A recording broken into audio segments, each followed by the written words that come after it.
Hello guys, ഇന്നുണ്ടാക്കാൻ പോകുന്നത് മോർണിംഗിൽ ലൈറ്റായിട്ടും heavy ആയിട്ടും നമുക്ക് കഴിക്കാൻ പറ്റുന്ന ബ്രെഡിൻ്റെ ഒരു റെസിപ്പിയാണ്.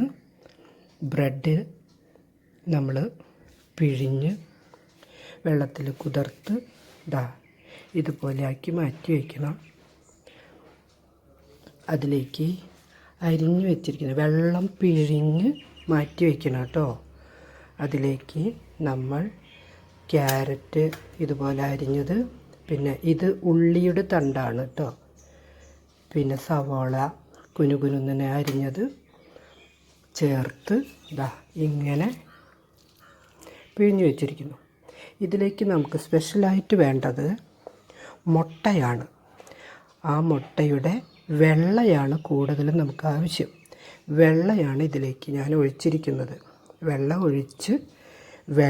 ഒഴിച്ച് കൂട്ടി യോജിപ്പിച്ച് വെച്ചിരിക്കുന്നു. അതിലേക്ക് ഉപ്പ് ആവശ്യത്തിന്, കുരുമുളക് പൊടി, പിന്നെ നമുക്ക് കാശ്മീരി മുളക് ആവശ്യമുണ്ടെങ്കിൽ മാത്രം മതി. ഇത്രയും ചേർത്ത് യോജിപ്പിച്ച് വെച്ചിരിക്കുന്നു.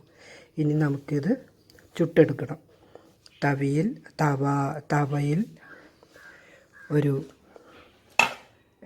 ഓയിലോ അല്ലെങ്കിൽ ബട്ടറോ നെയ്യോ എന്താണ് നമ്മൾ ഉപയോഗിക്കുന്നതെന്ന് വെച്ചാൽ അത് വെച്ച് നമുക്കിതിനെ ചുട്ടെടുക്കണം. ഓക്കെ ഗൈസ്, നല്ലൊരു സ്നാക്സാണിത്. മോർണിംഗിൽ ബ്രേക്ക്ഫാസ്റ്റായിട്ട് കഴിക്കാം, ഈവനിങ് സ്നാക്സായിട്ട് കഴിക്കാം.